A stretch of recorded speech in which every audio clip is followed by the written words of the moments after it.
The headlines: 2 men are charged with theft from churches in 4 parishes. The daughter of a woman at the center of a case of elderly abuse speaks of her pain. And Bajans filed past the body of Tony Cozier. Welcome to Nation News for Wednesday, May the 18th, 2016.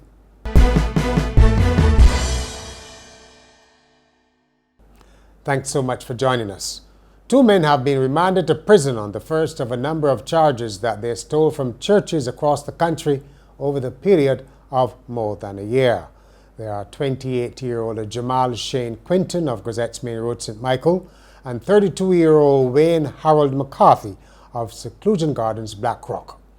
The pair appeared in the District A Magistrates Court on one charge of breaking into the Bank Hall New Testament Church of God in February last year. They are due to appear in 4 other courts to face similar charges of sacrilege, church theft. Police say they broke into places of worship in St. George, St. Thomas, St. Philip and St. Michael between February 2015 and April this year. They reportedly made off with speakers, microphones, cables, TVs, toilet tissue and communion chalices, among other items. A cement court battle over naming rights appears to be looming. It is between Mark Maloney's upstart company Rock Hard Cement and the owners of Armac Cement Company, Trinidad Cement Limited, or TCL. Mr. Maloney has announced that he is taking TCL to court because it has allegedly sought to register the Rock Hard Cement name throughout the Caribbean. He told Nation News that he saw this as a clear attempt to block Rock Hard from exporting its product to countries in which TCL operates. We discovered through our St. Lucian distributor, who is actually an attorney as well, that the TCL group had sought to register Rock Hard Cement name in St. Lucia. And we quickly got on to all of our attorneys in all the other territories and found out that they had done the same in every single territory. So we had to take action, and it was not our intent to go and register Rock Hard Cement in every territory, because we're selling a product and it's going to be distributed through our distributors who don't operate under Rock Hard Cement. But TCL had done that to try to block us from bringing our cement brand into those territories by saying that they own the name Rock Hard Cement. So we have taken legal action against them. That letter, a cease and desist letter, has gone off to them yesterday. And then we had to go and show that we were the owners of Rock Hard Cement in Barbados and that we had rights to the brand. Nation News has yet to get a response from TCL, but on Tuesday, General Manager of local subsidiary Arwac, Manuel Toro, said he was not aware of the naming claim. Government and opposition MPs clashed in Parliament on Tuesday on the contentious plan for mandatory entry and exit fingerprinting at the airport in Seaport. The issue was raised by Business Minister Donville Innes, who accused the opposition of engaging in partisan politics on the issue of biometric screening. He said Barbados needs to take border security seriously. In response, opposition MP Dale Marshall suggested that government may have to back away from the plan. He said requiring Barbadians to be fingerprinted when leaving or entering the country is in total and complete opposition to international treaties. The daughter of an elderly woman at the center of a case of mistreatment at a care home says she has been burnt in the pit of her stomach. Footage taken on a cell phone and widely shared on social media shows Barbara Daniel Goddard's 84-year-old mother, Jasmine Hall, being hit apparently with a shoe and kicked by a caretaker. Mrs. Daniel Goddard said she had a very strong reaction when she was first shown the recording last week by Pamela Hill, owner of the Roseville nursing home. She immediately contacted the police. I had spoken to her because she asked me what action I want to take, and I said I will go for prosecution, which is what she agreed to. She said that's the appropriate thing. She expected me to do that.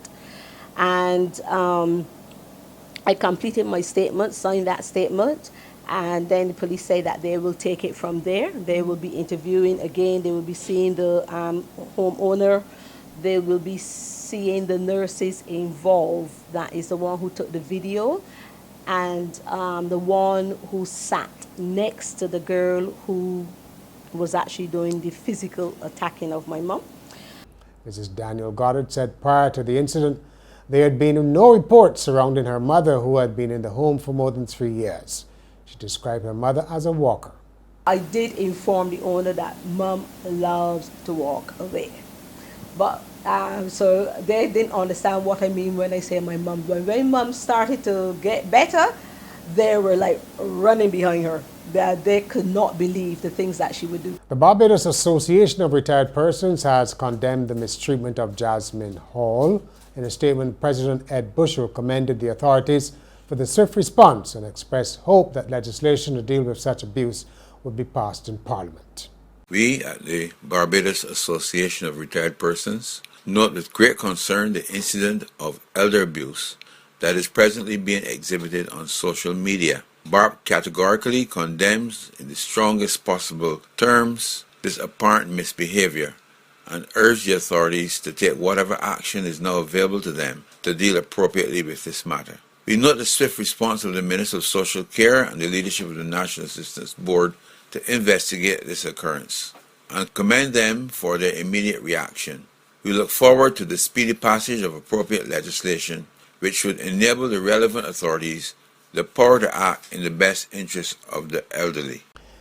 In sport, cricketers, administrators and cricket fans have been filing past the body of the great broadcaster and writer Tony Cozier, who died last week. Many took the opportunity to sign a condolence book. On the initiative of the Barbados Cricket Association, Cozier's body lay in a closed casket in the 3W stand at Kensington Oval, where a stand is co-named after the former Nation columnist. The funeral service for Tony Cozier will be held on Friday at Coral Ridge Memorial Gardens. Royalty Ballers are the new champions of the Banks International Masters Football Festival. The team made a dream debut, beating US-based Brooklyn Central 4-2 on penalties after a 1-1 draw at full time. Brooklyn missed their first two penalties, allowing Royalty to take a 3-1 lead, which they didn't relinquish, sparking celebrations among their supporters. And finally, police in Milwaukee in the United States have initiated an investigation after 3 teenagers used Facebook to live stream sex acts to 4 other students who were still in school. According to news reports, 2 girls ages 14 and 15 and 1 boy aged 15 ditched school on January the 14th, engaged in sex acts and streamed them live on Facebook. 4 students viewed the acts while in health class at the Barack Obama School of Career and Technical Education. A Milwaukee County search warrant charged the 2 girls and another boy with exposing a child to harmful material. And that's Nation News for Wednesday. For more news, log on to nationnews.com and follow us on YouTube, Facebook, and Twitter. And remember to pick up your Daily Nation on Thursday or subscribe to our e-paper.